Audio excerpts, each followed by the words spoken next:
아들을 잃고 아내마저 병으로 보내고 남은 희망은 단 하나, 딸 김세은 뿐이었습니다. 그 아이를 위해 버티고 또 버텼던 세월. 그런데 결혼식 후 신혼여행지에서 날아든 충격의 소식, 따님이 사망했습니다.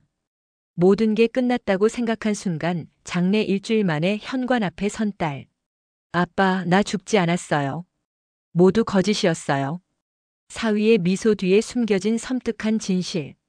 오늘 그 숨막히는 이야기가 시작됩니다. 지금 듣고 계신 곳은 인생 청취록입니다. 구독과 좋아요, 알림 작은 응원이 또 다른 인생 이야기를 세상에 전하는 힘이 됩니다. 그럼 사연 시작할게요. 김성아는 창밖으로 스며드는 희미한 새벽빛을 바라보며 또 한 번의 잠 못 이룬 밤을 맞았다.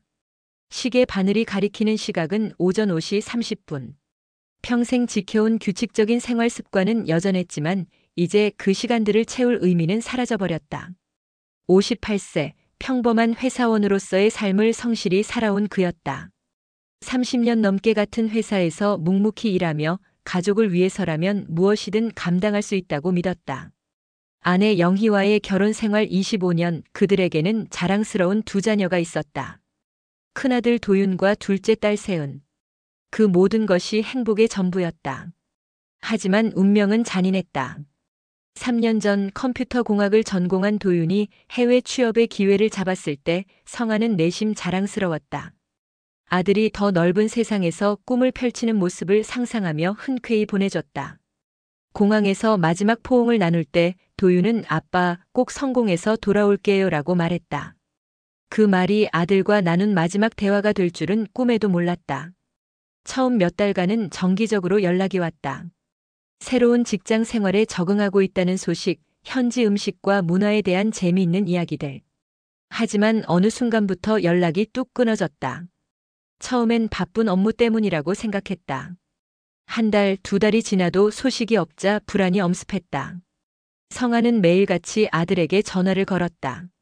하지만 돌아오는 것은 차갑게 울리는 신호음뿐이었다.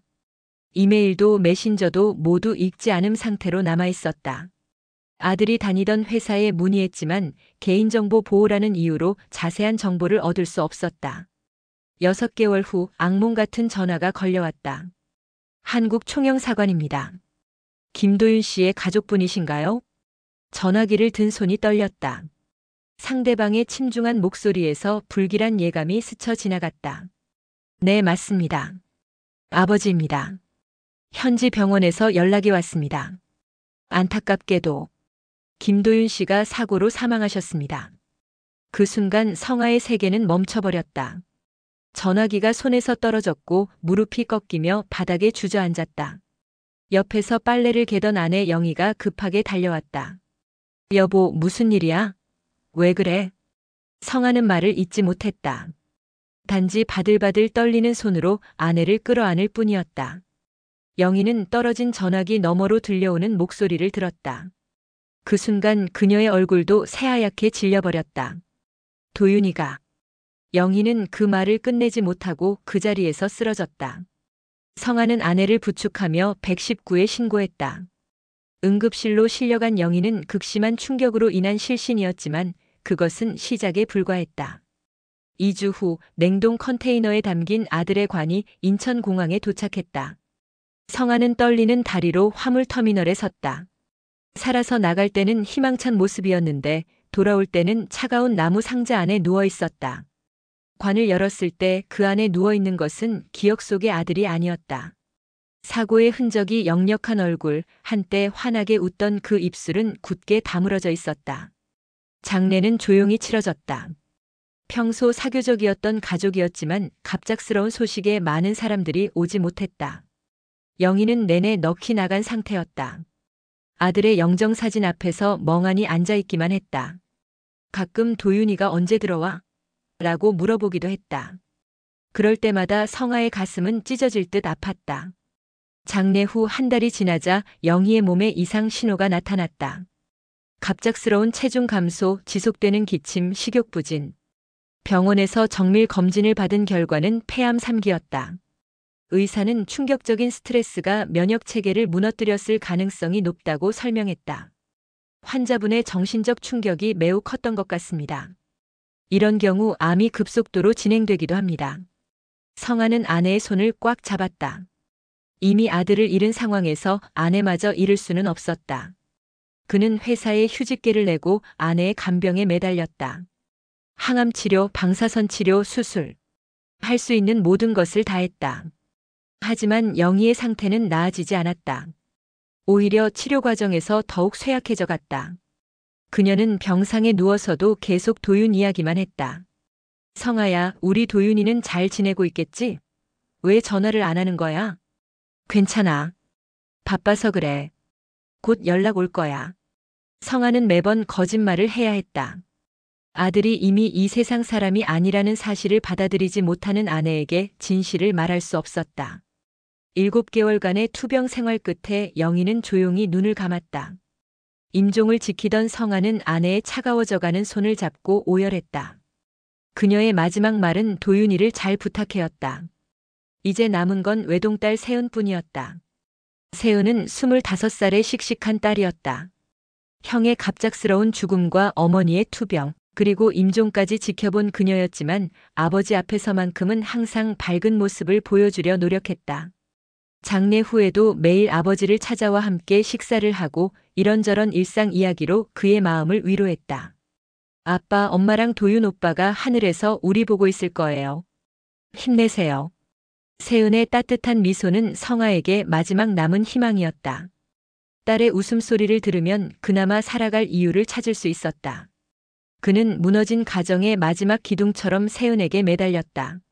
하지만 인생은 아직 그에게 마지막 시험을 남겨두고 있었다. 그는 아직 모르고 있었다. 진짜 시련은 이제부터 시작이라는 것을. 아내의 장례를 치른 지 6개월이 흘렀다. 성아는 매일 같은 일상을 반복했다. 새벽 5시에 일어나 간단한 운동을 하고 혼자 아침을 먹은 뒤 출근하는 것. 퇴근 후엔 세은이 가끔 찾아와 함께 저녁을 먹었다. 그것이 그의 전부였다. 세상의 색깔이 모두 회색으로 바뀐 것 같았다. 예전에는 즐겁게 보던 TV 프로그램도 맛있게 먹던 음식도 이제는 아무런 의미가 없었다.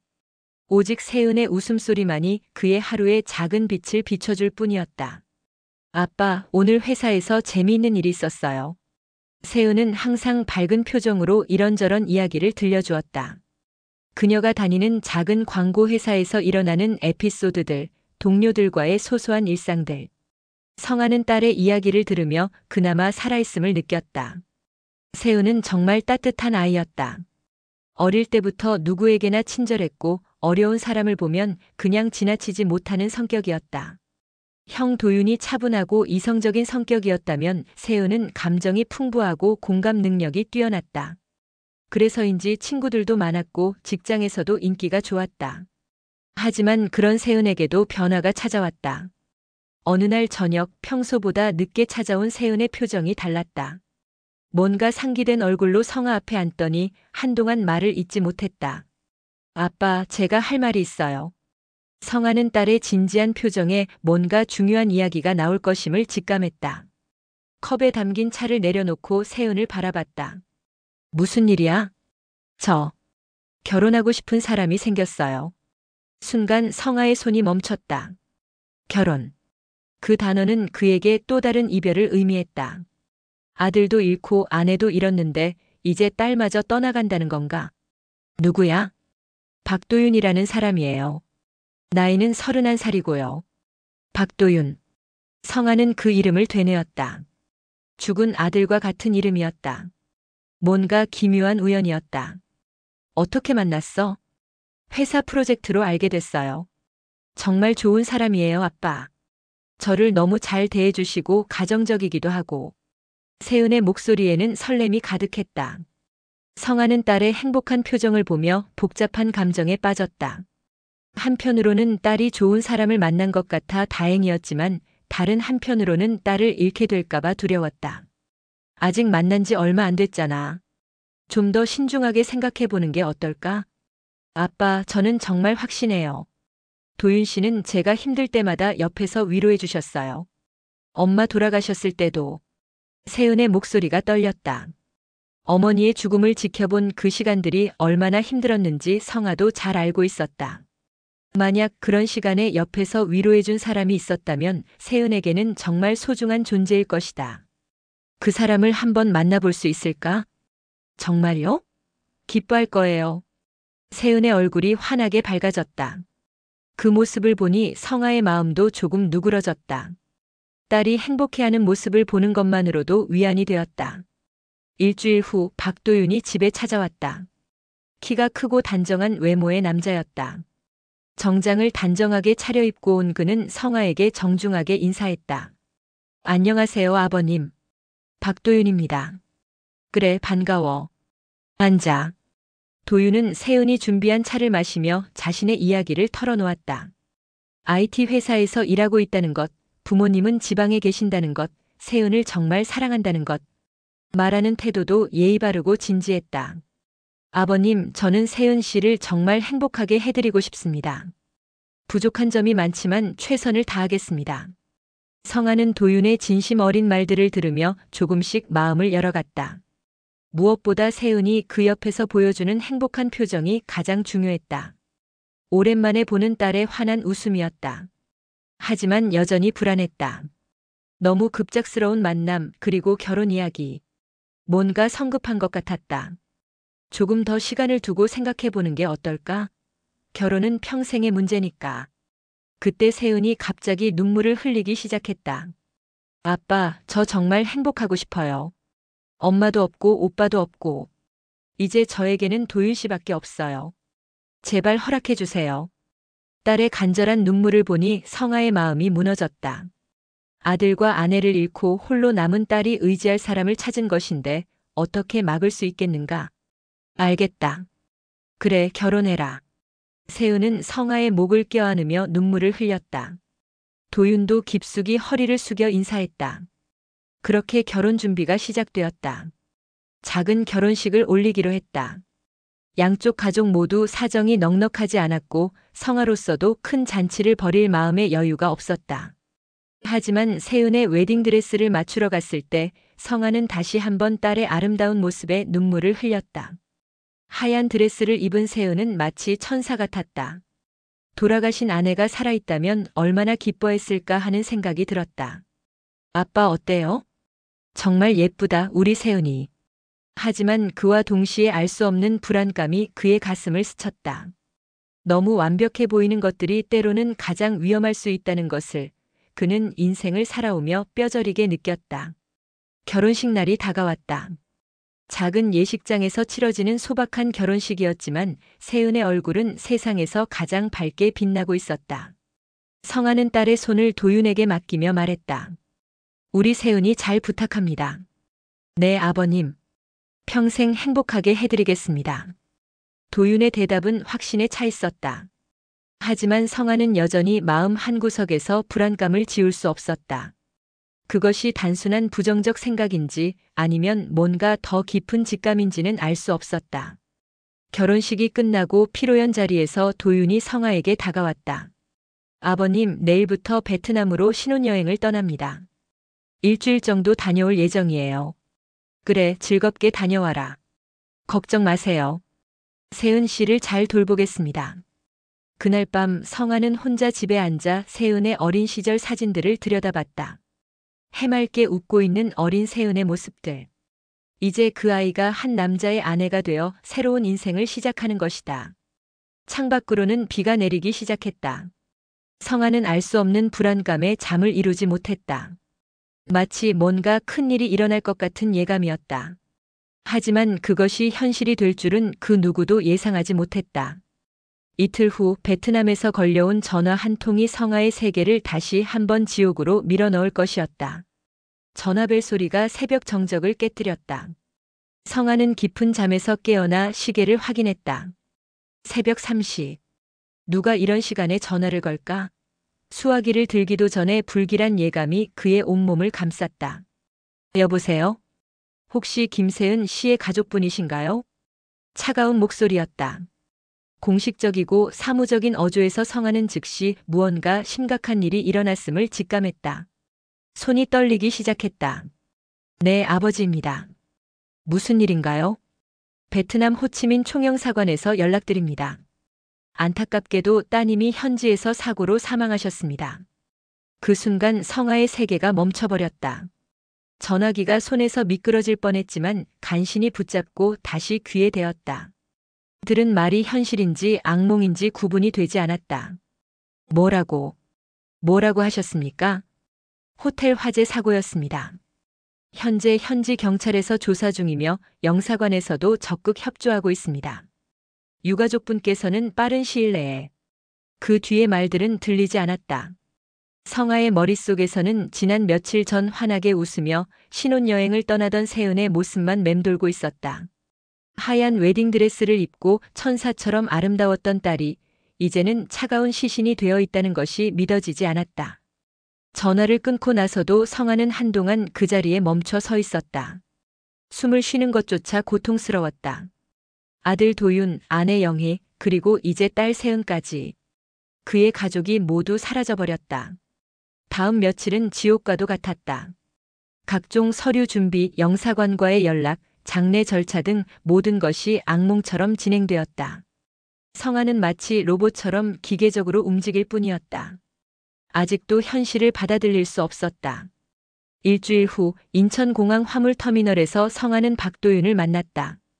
신혼여행을 떠날 때의 밝은 모습은 온데간데 없고 초라하고 지친 모습으로 나타난 그였다.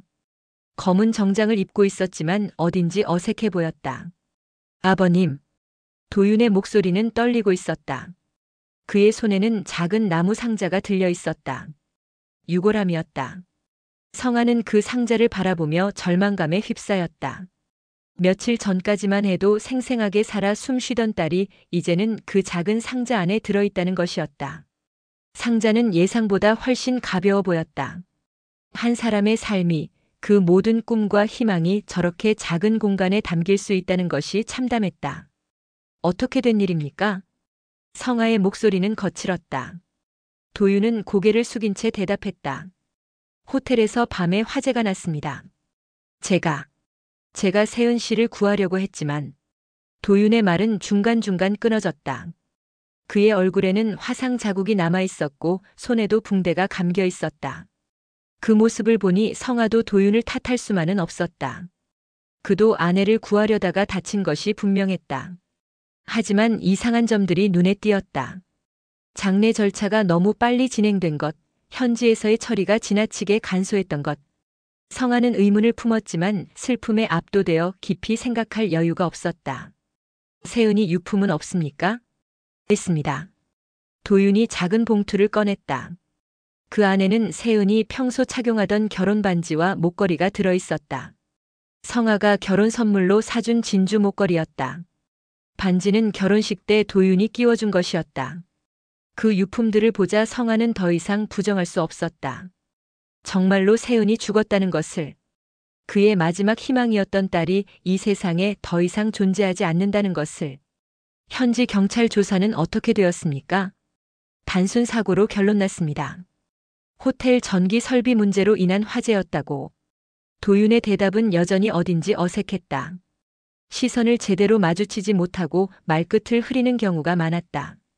하지만 성아는 그것을 상실의 충격 때문이라고 생각했다. 자신도 마찬가지로 정신이 온전하지 않았으니까. 장례식장으로 향하는 차 안에서 성아는 유골함을 무릎에 올려놓고 있었다. 정말로 가벼웠다. 마치 빈 상자를 들고 있는 것 같았다. 세은이 어릴 때는 아빠 등에 업히기를 좋아했는데 그때가 이것보다 훨씬 무거웠다. 장례식은 조용히 치러졌다. 세은의 회사 동료들과 몇몇 친구들이 참석했다. 그들은 모두 충격에 빠져 있었다. 며칠 전까지만 해도 행복한 신부였던 세은이 갑자기 세상을 떠났다는 사실을 받아들이기 어려워했다. 세은이가 정말 행복해했는데, 신혼여행을 그렇게 기대하고 있었는데, 친구들의 말을 들으며 성아의 가슴은 더욱 찢어졌다. 딸이 얼마나 행복했는지, 미래에 대한 꿈이 얼마나 컸는지를 새삼 깨달았다. 그 모든 것이 한순간에 사라져버린 것이다. 도윤은 장례식 내내 구석에 조용히 앉아 있었다. 가끔 눈물을 닦기도 했지만 전체적으로는 침착한 모습이었다. 너무 침착해서 오히려 어색할 정도였다. 아내를 잃은 신혼 남편치고는 감정 표현이 절제되어 있었다. 장례식이 끝나고 납골당으로 향했다. 성아는 직접 유골함을 납골당 안치소에 모셨다. 차가운 대리석 선반 위에 놓인 작은 상자를 보니 정말로 모든 것이 끝났다는 실감이 났다. 세은아, 아빠가 이제 혼자가 되었구나. 성아는 무릎을 꿇고 딸에게 마지막 인사를 올렸다. 눈물이 바닥에 떨어져 흩어졌다. 아들 도윤의 죽음, 아내 영희의 병사, 그리고 이제 딸 세은의 사고사까지. 그의 인생에서 소중했던 모든 것들이 사라져버렸다. 도윤이 옆에서 같이 절을 했다. 하지만 성아는 이상한 느낌을 지울 수 없었다. 뭔가가 어긋나 있다는 느낌. 하지만 그것이 무엇인지는 명확하지 않았다. 슬픔과 충격에 빠진 상태에서는 논리적인 사고가 어려웠다. 납골당을 나오면서 도윤이 말했다. 아버님, 앞으로 자주 찾아뵙겠습니다. 세은 씨도 그걸 원할 거예요. 고맙다. 하지만 성아의 대답은 기계적이었다. 그는 이미 삶의 의욕을 완전히 잃어버린 상태였다. 집으로 돌아가는 길에 그는 생각했다. 이제 무엇을 위해 살아야 할까? 모든 것을 잃어버린 인생에 무슨 의미가 남아있을까? 그날 밤 성아는 혼자 집에 앉아 가족 사진들을 들여다봤다. 도윤이 어릴 때 가족여행 사진, 영희와의 결혼 사진, 세은의 졸업 사진. 그 모든 행복했던 순간들이 이제는 추억 속에만 존재했다. 하지만 그는 아직 모르고 있었다. 진실은 훨씬 더 잔혹하다는 것을. 그리고 진짜 지옥은 이제부터 시작이라는 것을. 일주일 후 그의 현관문 앞에서 일어날 기적 같은 사건이 모든 것을 뒤바꿔 놓을 것이었다. 성아는 유골함이 놓인 납골당을 마지막으로 바라보며 돌아섰다. 그의 등 뒤로 석양이 지고 있었다. 마치 그의 인생처럼 모든 것이 어둠 속으로 사라져가는 것 같았다. 장례를 치른 지 정확히 일주일이 지났다. 성아는 매일 같은 루틴을 반복했다. 새벽에 일어나 납골당에 가서 세은의 유골함 앞에 앉아 있다가 저녁 늦게 집으로 돌아오는 것. 음식은 거의 입에 대지 않았고 잠도 제대로 이루지 못했다. 그는 살아있는 시체나 다름없었다. 회사에서는 무급휴직을 신청했다. 일을 할 수 있는 정신 상태가 아니었기 때문이다. 상사도 그의 사정을 알고 있어서 흔쾌히 허락해 주었다. 하지만 성아에게는 회사도 돈도 그 어떤 것도 중요하지 않았다. 삶의 모든 의미가 사라져버린 상태였다. 그날도 평소와 같은 하루였다. 아침 일찍 납골당에 가서 세은의 유골함 앞에 앉아 시간을 보냈다. 말을 걸어보기도 하고 그냥 멍하니 앉아있기도 했다. 다른 유가족들이 와서 성아를 안쓰럽게 바라보기도 했지만 그는 아무것도 느끼지 못했다. 오후 늦게 집으로 돌아왔다. 현관문을 열고 들어서려는데 뒤에서 이상한 소리가 들렸다. 발소리 같기도 하고 뭔가 끌리는 소리 같기도 했다. 성아는 고개를 돌려 계단 쪽을 바라봤지만 아무도 보이지 않았다. 아마 다른 집 사람이 지나가는 소리였을 것이다. 열쇠를 꺼내려는데 또다시 소리가 들렸다. 이번에는 더 가까이에서 나는 소리였다. 마치 누군가 그의 바로 뒤에 서 있는 것 같았다. 성아는 천천히 몸을 돌렸다. 그리고 그는 자신의 눈을 의심했다. 세은이 서 있었다. 더러워진 옷을 입고 머리는 헝클어져 있었지만 분명히 세은이었다. 창백한 얼굴, 떨리는 손, 하지만 틀림없이 살아 숨쉬고 있는 그의 딸이었다. 성아는 그 자리에서 주저앉았다. 무릎이 완전히 풀려버린 것이다. 이것은 환상인가 아니면 현실인가? 그는 눈을 비비고 다시 보았지만 세은은 여전히 그곳에 서 있었다. 아, 아빠. 세은의 목소리였다. 떨리고 있었지만 분명히 들을 수 있는 목소리였다. 성아는 손을 뻗어 딸의 얼굴을 만져보았다. 따뜻했다. 차가운 유골함이 아니라 따뜻한 살아있는 사람의 체온이었다. 세은이? 성아의 목소리도 떨렸다. 이것이 꿈이라면 깨고 싶지 않았다. 환상이라면 영원히 지속되기를 바랐다. 하지만 만져지는 감촉은 너무나 생생했다. 아빠, 정말 죄송해요. 걱정 많이 하셨죠? 세은이 울먹이며 말했다. 그녀의 눈에는 눈물이 가득했고 온몸이 떨리고 있었다. 성아는 딸을 꽉 껴안았다. 정말로 살아있었다. 심장 소리도 들렸고 숨소리도 느껴졌다. 어떻게 된 일이야? 너는 죽었다고. 아빠, 일단 안으로 들어가요. 밖에서 이야기하기엔. 세은이 주변을 불안하게 둘러보았다. 마치 누군가 쫓아오고 있는 것처럼 보였다. 성아는 서둘러 현관문을 열고 딸을 안으로 데려갔다. 거실 소파에 앉은 세은은 여전히 떨리고 있었다. 성아는 따뜻한 차를 끓여 가져다 주었다. 그리고는 딸의 옆에 앉아 손을 잡았다. 정말로 살아있는 손이었다. 세은아, 도대체 무슨 일이 일어난 거야? 세은은 차를 한 모금 마시고 나서 천천히 입을 열었다. 아빠, 도윤이 날 죽이려 했어요. 그 말을 듣는 순간 성아의 혈액이 얼어붙는 느낌이었다. 뭐라고? 이건 다 보험금 때문이에요. 도윤이가 저한테 거액의 보험을 들어놨던 거예요. 그리고 세은의 목소리가 더욱 떨렸다. 그녀는 며칠간 겪었던 끔찍한 일들을 떠올리고 있었다. 신혼여행 첫날까지는 괜찮았어요. 정말 좋은 남편인 줄 알았죠. 하지만 둘째 날부터 이상해지기 시작했어요. 성아는 딸의 말을 들으며 분노가 치밀어 올랐다. 하지만 우선은 딸이 살아 돌아온 것에 감사할 따름이었다. 그래서 어떻게 살아서 돌아온 거야? 도윤이가 저를 어떤 창고에 가둬뒀어요. 거기서 베트남 여자 한 명을 만났는데 그 여자가 저를 도와줬어요. 사실 그 여자도 도윤이한테 속은 거였어요.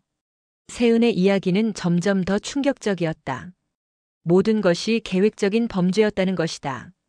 그럼 유골함 안에 있던 건 다른 사람이에요. 실제로 화재로 죽은 신원불명의 여성이었대요. 도윤이가 그걸 제 시신으로 바꿔치기 한 거예요. 성아는 머리가 어지러웠다. 일주일 전까지만 해도 사위라고 부르며 믿었던 남자가 실제로는 자신의 딸을 죽이려 한 살인범이었다는 것이다. 그놈이 지금 어디 있어? 성아의 목소리에는 분노가 가득했다. 세은을 향한 안도감과 도윤에 대한 분노가 동시에 밀려왔다. 모르겠어요. 아마 저를 찾고 있을 거예요. 제가 살아있다는 걸 알면. 세은이 다시 떨기 시작했다. 그녀는 아직도 공포에 휩싸여 있었다. 괜찮다, 세은아. 아빠가 있잖아. 이제 안전해. 성아는 딸을 다시 한번 꽉 껴안았다. 잃었다고 생각했던 딸이 다시 돌아온 것만으로도 기적이었다. 하지만 동시에 복수에 대한 생각이 머릿속을 지배하기 시작했다. 우리 경찰서에 가자. 그놈을 반드시 잡아야 해. 아빠, 무서워요. 혹시 도윤이가 저를 또... 걱정하지 마. 내가 절대 너를 지킬 거야. 이번에는 절대 놓치지 않을 거야. 성아의 목소리는 단호했다. 이미 아들과 아내를 잃었다. 딸만큼은 절대 잃을 수 없었다. 그리고 자신의 가족을 해치려 한 놈에게는 반드시 대가를 치르게 할 것이었다. 밤이 깊어갔지만 성아는 잠들 수 없었다. 세은은 극도의 피로로 소파에서 잠들어 있었다. 그녀의 평온한 잠든 얼굴을 보니 모든 것이 현실임을 다시 한번 확인할 수 있었다. 성아는 창밖을 바라보며 생각했다. 지금까지 겪었던 모든 고통과 절망이 무엇이었는지, 그리고 앞으로 무엇을 해야 할지. 한 가지는 분명했다. 박도윤이라는 남자를 절대 용서할 수 없다는 것이었다. 그는 핸드폰을 들고 오랜 친구인 강민석에게 전화를 걸었다. 전직 형사였던 민석이라면 이 상황을 어떻게 처리해야 할지 조언을 해줄 수 있을 것이다. 새벽이 밝아오고 있었다. 하지만 성아에게는 진짜 싸움이 이제 시작이었다. 딸을 지키고 진실을 밝히고 정의를 실현하는 싸움이. 다음 날 아침 세은은 악몽에서 깨어났다. 식은땀이 온몸을 적시고 있었고 심장은 마구 뛰고 있었다. 성아는 딸 옆에서 밤새 잠들지 않고 지켜보고 있었다. 세은이 깨어나자 따뜻한 물을 가져다 주었다. 괜찮아, 세은아. 이제 안전해. 하지만 세은의 눈에는 여전히 공포가 남아 있었다. 며칠간 겪었던 끔찍한 경험들이 트라우마로 남아있는 것이 분명했다. 성아는 딸이 충분히 회복될 때까지 기다려주기로 마음먹었다. 점심때가 되어서야 세은이 조금씩 입을 열기 시작했다. 그녀가 들려주는 이야기는 상상했던 것보다 훨씬 더 치밀하고 잔혹한 음모였다. 신혼여행 첫날에는 정말 좋았어요, 아빠. 도윤이가 친절하게 호텔도 안내해주고 맛있는 식당도 데려가주고 정말 행복했어요. 세은의 목소리에는 그때의 달콤했던 기억이 담겨 있었다. 하지만 곧 그 목소리가 떨리기 시작했다. 그런데 둘째 날 아침부터 이상해지기 시작했어요. 갑자기 보험 이야기를 꺼내는 거예요. 보험? 네. 결혼하면서 서로에게 생명보험을 들었다면서 혹시 모를 사고에 대비해야 한다고. 처음에는 당연한 얘기라고 생각했어요. 성아는 그 말을 듣고 소름이 돋았다. 결혼한 지 며칠 되지도 않은 신혼부부가 보험 이야기를 꺼낸다는 것 자체가 이상했다. 그 다음에는 어떻게 됐어? 호텔을 옮기자고 하더라고요. 더 좋은 곳이 있다면서. 저는 별로 옮기고 싶지 않았는데 도윤이가 계속 우기니까 따라갔어요. 세은이 말하는 새로운 숙소는 호텔이 아니었다. 외딴 곳에 있는 낡은 민박집이었다. 주변에는 아무것도 없었고 사람들의 왕래도 거의 없는 곳이었다. 거기서 도윤이가 와인을 가져왔어요. 신혼 기념이라면서 같이 마시자고 했는데 설마 그 와인에 네. 뭔가 이상한 약이 들어있었던 것 같아요. 몇 모금 마시고 나니까 머리가 어지럽고 의식이 흐려지더라고요. 성아의 주먹이 저절로 쥐어졌다. 신혼 첫날 밤에 아내에게 수면제를 탄 와인을 먹인다는 것, 그것만으로도 충분히 계획적인 범죄였다. 정신을 잃고 나서 어떻게 됐어? 깨어보니 어둡고 축축한 창고 같은 곳이었어요. 손목과 발목이 묶여 있었고 정말 무서웠어요, 아빠. 세은의 목소리가 다시 떨렸다. 그 순간의 공포가 얼마나 컸을지 성아로서는 상상하기도 어려웠다. 그때 베트남 여자가 나타났어요. 수안이라는 이름이었는데. 수안? 처음에는 그 여자도 도윤이 편인 줄 알았어요. 저한테 와서 당신은 이미 죽은 사람이야 라고 비웃으면서 말하는 거예요. 그 말을 들은 순간 성아는 모든 것을 이해했다. 정말로 세은을 죽이려는 계획이었던 것이다. 그리고 실제로 그 계획은 거의 성공할 뻔했다. 수안이 저한테 모든 걸 설명해 줬어요. 도윤이가 어떻게 이 계획을 세웠는지, 왜 저를 죽이려 하는지. 세은의 이야기에 따르면 박도윤은 이미 몇 달 전부터 이 모든 것을 계획하고 있었다. 세은과 결혼하기 전부터 거액의 보험금을 노리고 접근한 것이었다. 도윤이는 원래 수안이랑 베트남에서 위장 결혼을 했었대요. 그런데 더 큰 돈을 벌기 위해서 저한테 접근한 거였어요. 그럼 수안은 왜 너를 도와준 거야? 수안도 도윤이한테 속은 거였어요. 도윤이가 저와 결혼하고 나서는 수안을 버리려고 했거든요. 그래서 복수하려고. 모든 퍼즐이 맞춰지고 있었다. 박도윤이라는 남자는 처음부터 끝까지 거짓말로 가득한 사기꾼이었던 것이다. 세은에 대한 사랑도 결혼에 대한 진심도 모두 가짜였다. 실제로 화재로 죽은 여자의 시신을 가져다가 제 신분증이랑 바꿔치기 했대요. 그리고 저는 그 창고에서 죽을 예정이었고요. 성아는 분노로 온몸이 떨렸다. 어떻게 이런 일이 가능한 것인지, 어떻게 한 인간이 이렇게까지 악할 수 있는지 이해할 수 없었다. 그래서 어떻게 탈출한 거야? 수안이 도와줬어요.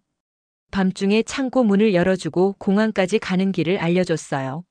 수아는 도윤이한테 복수하고 싶어 했거든요. 수아는 지금 어디 있어? 모르겠어요. 아마 도윤이한테 들켰을 수도 있어요. 제가 탈출한 걸 알면 수안부터 의심할 테니까. 세은의 얼굴에 걱정이 스쳤다. 자신을 도와준 수안이 위험에 처했을 가능성을 걱정하고 있는 것이었다. 아빠, 우리 어떻게 해야 해요? 도윤이가 저를 찾아낼까봐 무서워요. 성아는 딸의 손을 꽉 잡았다. 걱정하지 마. 내가 모든 걸 해결할 거야. 그놈을 반드시 법의 심판을 받게 할 거야. 하지만 성아도 내심 걱정이었다. 박도윤이 이렇게까지 치밀하게 계획을 세웠다면 아직 끝나지 않았을 가능성이 높았다. 세은이 살아서 돌아온 것을 알게 되면 더욱 위험해질 것이다. 세은아, 혹시 도윤이가 너를 찾을 수 있는 방법이 있을까? 핸드폰은 창고에 버리고 왔어요. 그리고 신용카드도 사용하지 않았고요. 하지만 도윤이가 이 집 주소를 알고 있어요. 결혼할 때 서류에 다 적었으니까. 그 말을 듣고 성아는 즉시 결심했다. 이곳에 있으면 위험하다. 우선 안전한 곳으로 피해야 했다. 짐을 싸자. 여기서 나가야 해. 어디로 가요? 민석이 형한테 연락해 볼게. 전직 형사니까 이런 상황에서 어떻게 해야 할지 알 거야. 성아는 서둘러 강민석에게 전화를 걸었다. 상황을 간단히 설명하자 민석은 즉시 자신의 집으로 오라고 했다. 형, 정말 고마워. 뭔 소리야? 빨리 와. 내가 모든 걸 도와줄게. 짐을 싸는 동안 성아는 생각했다. 이제부터가 진짜 싸움의 시작이었다. 박도윤을 잡기 위해서는 확실한 증거가 필요했고 동시에 세은의 안전도 지켜야 했다. 하지만 한 가지는 확신했다. 이번에는 절대 놓치지 않을 것이라는 것을. 자신의 딸을 해치려 한 그놈에게는 반드시 대가를 치르게 할 것이었다. 저녁이 되어 민석의 집으로 향하면서 성아는 창밖을 바라봤다.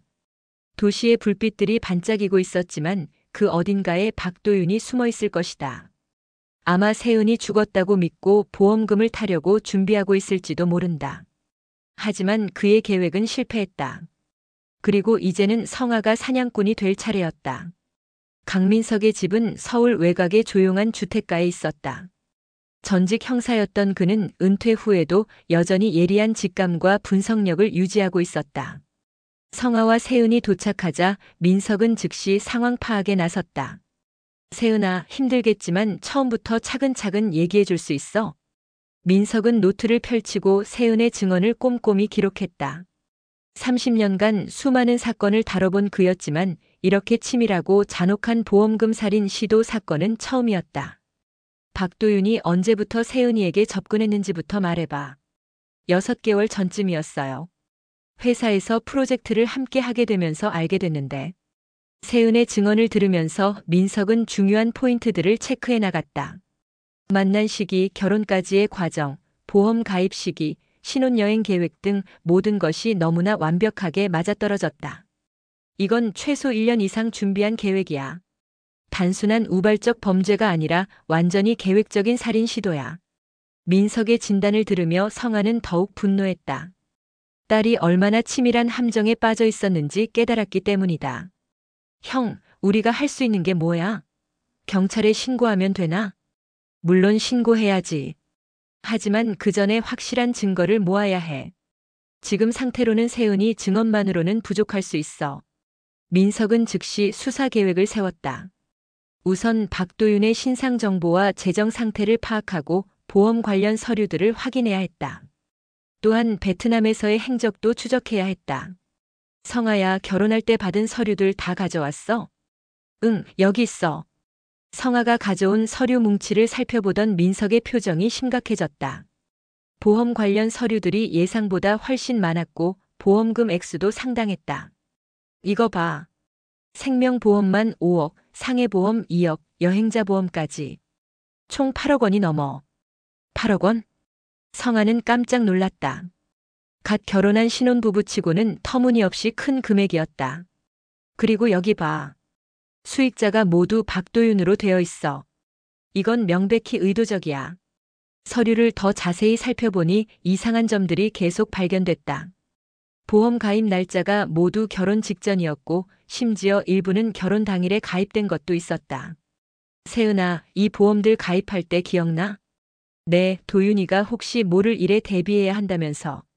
저도 잘 모르는 상태에서 사인했어요. 역시 그렇구나. 세은이는 보험금 액수나 수익자가 누구인지도 제대로 모르고 사인한 거야.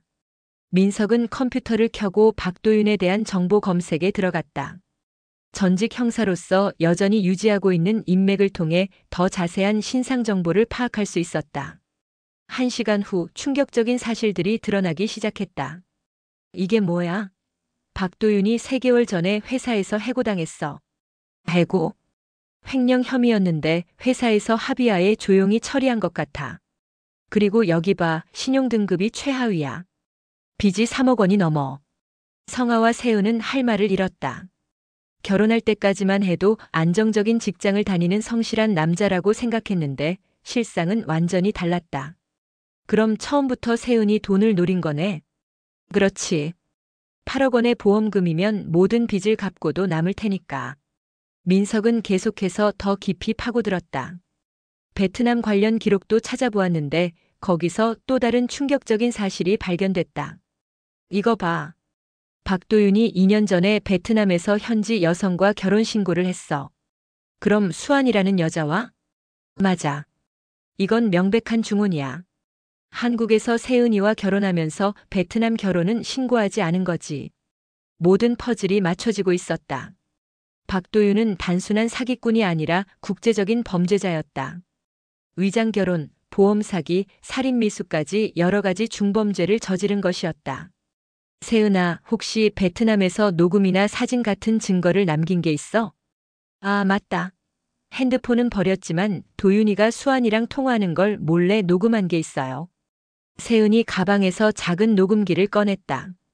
탈출하면서 가져온 유일한 증거였다. 이거 정말 중요한 증거야. 들어보자. 녹음 파일을 재생하자 박도윤과 수환의 대화가 흘러나왔다. 베트남어와 한국어가 섞인 대화였지만 핵심적인 부분들은 한국어로 되어 있었다. 계획대로 진행해. 내일 아침에 처리하고 한국으로 돌아갈 거야. 그럼 나는 어떻게 되는 거야? 약속했잖아. 걱정하지 마. 보험금 타면 너한테도 몫을 줄게. 거짓말하지 마. 너는 나를 버릴 생각이잖아.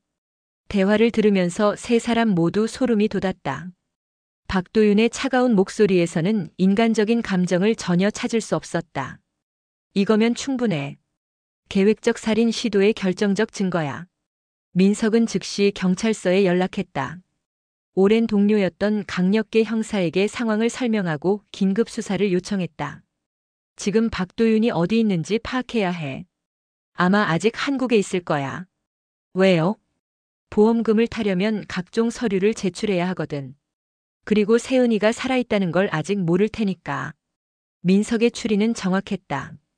박도윤은 이미 보험회사에 사망신고서를 제출한 상태였고 보험금 지급을 기다리고 있었다. 우리가 먼저 움직여야 해. 그놈이 상황을 파악하기 전에 잡아야 해. 경찰에서는 즉시 박도윤에 대한 출국 금지 조치를 내렸다. 동시에 그의 거주지와 자주 출입하는 장소에 대한 수사도 시작됐다. 세은아, 도윤이가 자주 가던 곳이나 아는 사람 있어? 회사 동료들이나. 아, 맞다. 강남에 원룸을 하나 더 얻어놨다고 했어요. 회사 일 때문에 늦으면 거기서 자기도 한다고. 주소 기억나? 정확하지는 않지만 대략적인 위치는 알아요. 이 정보를 바탕으로 경찰은 수색 범위를 좁혀나갔다. 동시에 박도윤의 휴대폰 위치 추적과 신용카드 사용 내역도 조회했다. 그날 밤 드디어 박도윤의 위치가 파악됐다. 강남의 한 모텔에 수환과 함께 숨어 있는 것이 확인된 것이다. 내일 새벽에 검거 작전을 벌일 거야. 이제 거의 다 끝나간다. 민석의 말을 들으며 성아는 안도의 한숨을 쉬었다. 하지만 동시에 긴장감도 높아졌다. 과연 그놈을 무사히 잡을 수 있을까? 아빠, 정말 끝나는 건가요? 응, 세은아. 이제 정말 끝나간다. 그놈이 법의 심판을 받게 될 거야. 하지만 성아는 아직 모르고 있었다. 박도윤이라는 남자가 마지막까지 어떤 수를 쓸지를. 진짜 마지막 대결이 기다리고 있다는 것을. 새벽 5시 경찰의 긴급 작전이 시작됐다. 강력계 형사들과 함께 민석도 현장에 동행했다. 성아는 세은과 함께 경찰서에서 상황을 지켜보기로 했다. 너무 위험할 수 있다는 것이 경찰의 판단이었다. 박도윤이 숨어있는 모텔은 강남의 한적한 골목에 있었다. 3층짜리 낡은 건물로 CCTV도 제대로 작동하지 않는 곳이었다. 도주할 경우를 대비해 경찰은 건물 주변을 완전히 포위했다. 작전 지휘를 맡은 김영사가 무전기를 통해 지시했다. 302호 확인. 용의자 2명 모두 실내에 있는 것으로 보임. 진입 준비. 하지만 작전은 예상보다 복잡해졌다. 박도윤이 수환을 인질로 잡고 버티기 시작한 것이다. 나가. 가까이 오지 마. 문 너머로 들려오는 박도윤의 목소리는 다급했다. 그는 이미 자신이 완전히 포위되었다는 것을 알고 있었다. 박도윤 씨, 문을 열고 나오세요. 더 이상 도망갈 곳은 없습니다. 닥쳐. 내가 이 여자를 죽일 수도 있다고. 협상이 시작됐다. 경찰은 인질의 안전을 최우선으로 하면서도 박도윤을 설득하려 했다. 하지만 그는 이미 절망적인 상태였다. 한편 경찰서에서 상황을 지켜보던 성아는 초조함을 감출 수 없었다. 드디어 그놈을 잡을 수 있다는 기대감과 함께 혹시 또 놓칠까 하는 불안감이 교차했다. 아빠 괜찮을까요? 세은도 마찬가지로 불안해하고 있었다. 자신을 도와준 수환이 위험에 처한 것이 걱정되었다. 괜찮을 거야. 경찰이 잘 처리할 거야. 하지만 성아의 목소리에도 확신은 없었다. 모텔에서는 교착 상태가 계속됐다. 박도윤은 계속해서 수환을 방패막이로 내세우며 버텼다. 하지만 시간이 지날수록 그의 정신 상태는 더욱 불안정해졌다. 왜 이렇게 됐을까? 완벽한 계획이었는데. 박도윤의 중얼거림이 문 너머로 들려왔다. 그는 자신의 계획이 어디서 틀어졌는지 이해할 수 없었다. 세은이 죽었다고 확신했는데 어떻게 살아서 돌아올 수 있었을까? 도윤아, 그만해. 더 이상은 소용없어. 수환이 간신히 입을 열었다. 그녀도 이미 체념한 상태였다. 닥쳐. 내가 그녀를 도와줬지? 내 계획을 망친 건 너야. 박도윤의 분노는 이제 수환에게로 향했다. 모든 것이 틀어진 이유를 수환 탓으로 돌리고 있었다. 그때 예상치 못한 일이 일어났다. 수환이 갑자기 박도윤을 밀쳐내며 문 쪽으로 뛰어간 것이다. 지금이야. 김영사의 신호와 함께 경찰들이 일제히 돌입했다. 박도윤은 순간 당황했지만 곧 창문 쪽으로 도망치려 했다. 멈춰. 하지만 이미 늦었다. 경찰들은 박도윤을 완전히 포위했다. 3층 높이에서 뛰어내릴 수도 없는 상황이었다. 손을 들어. 더 이상 저항하면 안 돼. 박도윤은 잠시 주변을 둘러보며 마지막 수를 생각했다. 하지만 더 이상 선택의 여지가 없었다. 천천히 두 손을 들어 올렸다. 박도윤, 당신을 살인미수, 보험사기, 문서위조 혐의로 체포합니다. 수갑이 채워지는 순간 박도윤의 다리가 풀렸다. 그는 그대로 바닥에 주저앉았다. 6개월간 준비한 완벽한 계획이 완전히 무너진 것이다. 어떻게 알았지? 박도윤은 여전히 이해할 수 없다는 표정이었다. 세은 씨가 살아있거든. 내가 죽이려 했던 그 사람이 모든 걸 다 폭로했어. 김영사의 말을 듣고 박도윤의 얼굴이 새하얗게 질렸다. 불가능해. 그럴 리가 없어. 가능하다고. 그리고 너의 모든 범죄가 다 밝혀졌어. 수환 씨와의 위장 결혼, 세은 씨를 속인 모든 것들. 박도윤은 완전히 절망했다. 그는 자신이 얼마나 치밀하게 계획했는지 자랑스러워했지만 결국 모든 것이 수포로 돌아갔다. 수환도 함께 체포됐지만 그녀는 오히려 안도하는 표정이었다. 박도윤의 협박과 조종에서 벗어날 수 있게 된 것이다. 수환 씨, 세은 씨를 도와준 것은 참작하겠습니다. 하지만 공범 관계는 명확하니 조사에 협조해 주세요. 네, 알겠습니다. 모든 걸 다 말하겠어요. 체포 소식이 경찰서에 전해지자 성아는 무릎을 꿇고 울었다. 이번에는 안도의 눈물이었다. 드디어 끝났다. 딸을 해치려 한 그놈을 잡았다. 아빠, 정말 끝난 거예요? 응, 세은아. 이제 정말 끝났어. 세은도 눈물을 흘렸다. 몇 주간 계속된 악몽 같은 시간이 드디어 끝난 것이다. 1시간 후 박도윤이 경찰서로 압송되어 왔다. 수갑을 찬 채 고개를 숙이고 걸어오는 그의 모습을 보며 성아는 복잡한 감정에 빠졌다. 한때는 사위라고 불렀던 남자. 딸의 행복을 믿고 맡겼던 남자. 그런 그가 실제로는 딸을 죽이려 한 살인범이었다는 사실이 아직도 믿어지지 않았다. 박도윤이 성아를 보자 잠시 눈을 마주쳤다. 그의 눈에는 후회도 미안함도 없었다. 오직 자신의 계획이 실패한 것에 대한 분노만 있을 뿐이었다. 왜 그랬어? 성아가 간신히 물었다. 박도윤은 대답하지 않았다. 그는 이미 모든 것을 포기한 상태였다. 내 딸이 당신에게 뭘 잘못했어? 왜 그 아이를 죽이려 했어? 돈이 필요했어요. 박도윤의 차가운 대답이었다. 8억 원의 보험금을 위해 한 사람의 생명을 없애려 했다는 것이다. 그게 이유야? 그게 다야? 성아의 목소리가 떨렸다. 분노와 슬픔이 동시에 밀려왔다. 더 이상 할 말 없습니다. 박도윤은 고개를 돌렸다. 그에게는 더 이상 변명할 의지도 없었다. 조사실로 끌려가는 박도윤의 뒷모습을 보며 성아는 생각했다.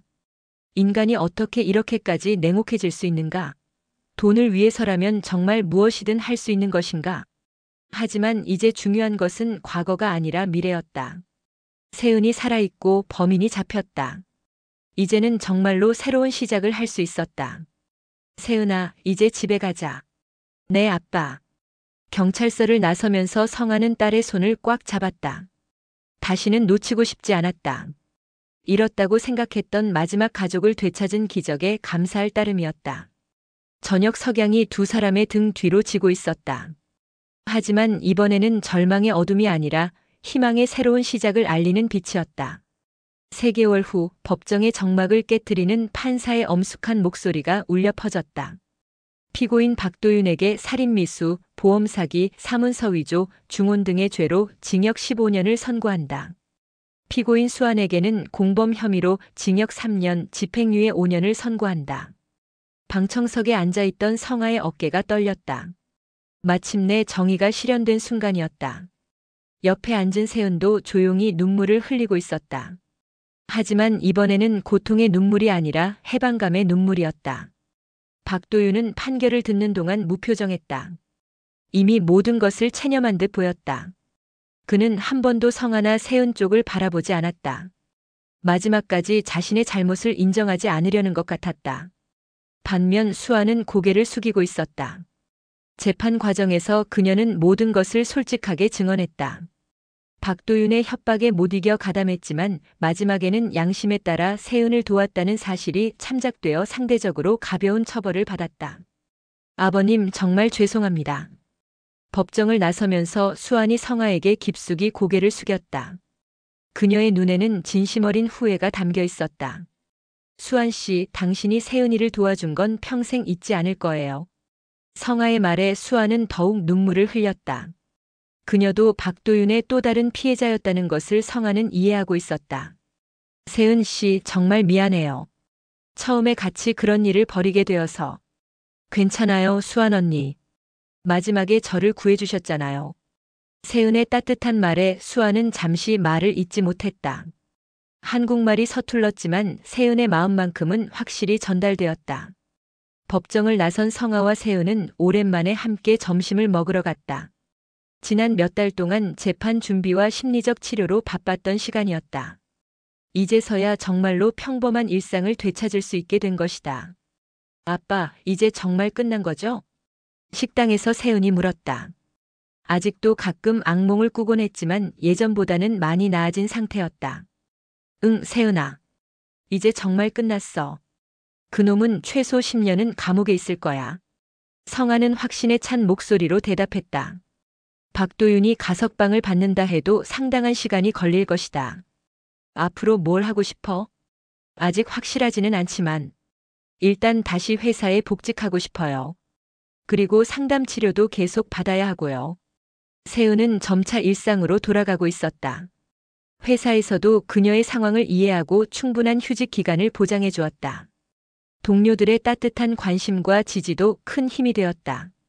그리고 아빠, 제가 하고 싶은 일이 하나 더 있어요. 뭔데? 저처럼 범죄 피해를 당한 사람들을 돕는 일을 하고 싶어요. 제가 겪었던 일이 헛되지 않도록. 성아는 딸의 말을 듣고 가슴이 벅찼다. 그 끔찍한 경험을 통해 오히려 더 성숙해진 딸의 모습에 자랑스러움을 느꼈다. 좋은 생각이야. 아빠가 도와줄 수 있는 일이 있으면 언제든 말해. 집으로 돌아가는 길에 성아는 납골당에 들렀다. 아내 영희와 아들 도윤의 유골함이 있는 곳이었다. 세은도 함께 따라왔다. 엄마, 오빠, 저 살아서 돌아왔어요. 세은이 어머니의 유골함 앞에서 말했다. 몇 달 전까지만 해도 자신도 이곳에 안치될 뻔했다는 사실이 아직도 믿어지지 않았다. 여보, 도윤아, 이제 세은이만큼은 내가 꼭 지킬게. 다시는 이런 일이 없도록 할게. 성아는 마음속으로 다짐했다. 가족을 지키지 못했던 과거의 아픔을 되풀이하지 않겠다고. 납골당을 나서면서 성아는 새로운 결심을 했다. 이제는 과거의 상실에만 매여 있지 않고 남은 가족과 함께 새로운 미래를 만들어가겠다고. 아빠, 우리 이제 정말 행복하게 살 수 있을까요? 물론이지. 우리 함께 웃으며 살자, 세은아. 그날 저녁 집에서 함께 저녁을 준비하며 성아는 오랜만에 딸의 밝은 웃음소리를 들었다. 그 소리는 지난 몇 년간의 모든 고통을 씻어내는 것 같았다. 아빠, 내일부터 요리 배우고 싶어요. 아빠한테 맛있는 음식 해드리고 싶어요. 그래? 좋지. 엄마가 해주던 김치찌개 만드는 법도 가르쳐 줄게. 어머니 이야기가 나와도 이제는 자연스러웠다. 슬픔보다는 따뜻한 추억으로 기억할 수 있게 되었다. 며칠 후 세훈은 회사에 복직했다. 동료들이 따뜻하게 맞아주었고 상사도 배려해 주어서 당분간은 무리하지 않는 선에서 일할 수 있게 되었다. 성아도 회사에 복직했다. 휴직 기간 동안 많은 것을 생각할 수 있었고 이제는 일에 대한 새로운 의미를 찾았다. 가족을 위해 그리고 자신을 위해 성실히 살아가는 것의 소중함을 깨달았다. 어느 주말 오후 성아와 세은은 함께 한강공원을 산책했다. 따뜻한 봄 햇살이 두 사람을 비추고 있었다. 아빠, 행복해요. 세은이 웃으며 말했다. 진심 어린 웃음이었다. 나도 행복하다, 세은아. 성아는 딸의 손을 잡았다. 이 손을 놓친다면 다시는 잡을 수 없을지도 모른다는 두려움은 이제 없었다. 대신 이 소중한 순간들을 더욱 감사하게 여기게 되었다. 공원 벤치에 앉아 세은이 물었다. 아빠, 앞으로 또 힘든 일이 생기면 어떻게 해요? 그때는 우리 같이 이겨내자. 이번처럼 포기하지 말고. 네, 약속해요. 두 사람은 새끼손가락을 걸고 약속했다. 어떤 어려움이 와도 서로를 지키고 함께 이겨내겠다는 약속이었다. 해가 지고 있었다. 하지만 이번에는 희망찬 내일을 약속하는 석양이었다. 성아는 딸과 함께 새로운 삶을 시작할 준비가 되어 있었다. 집으로 돌아가는 길에 성아는 마음속으로 말했다. 영희야, 도윤아, 이제 걱정하지 마. 세은이와 함께 잘 살아갈게. 그리고 너희를 잊지 않을게. 그날 밤 성아는 오랜만에 깊이 잠들었다. 악몽도 없고 불안함도 없는 평온한 잠이었다. 세은도 마찬가지였다. 두 사람 모두 진정한 안식을 찾은 것이다. 새로운 아침이 밝았다. 성아와 세은에게는 정말로 새로운 시작이었다. 과거의 상처는 치유되었고 미래에 대한 희망이 가득했다. 이제 두 사람은 진정으로 웃으며 살아갈 수 있게 되었다. 죽음이라 믿었던 순간에도 진실은 반드시 돌아옵니다. 사랑하는 사람을 잃었다는 절망 속에서도 끝내 밝혀지는 진실은 우리를 다시 살아가게 합니다. 혹시 지금도 어둠 속에서 길을 잃은 분들이 계시다면 이 이야기가 작은 희망이 되길 바랍니다. 여러분의 구독과 좋아요는 또 다른 인생 이야기를 세상에 전하는 따뜻한 힘이 됩니다. 다음 인생 청취록에서 또 뵙겠습니다.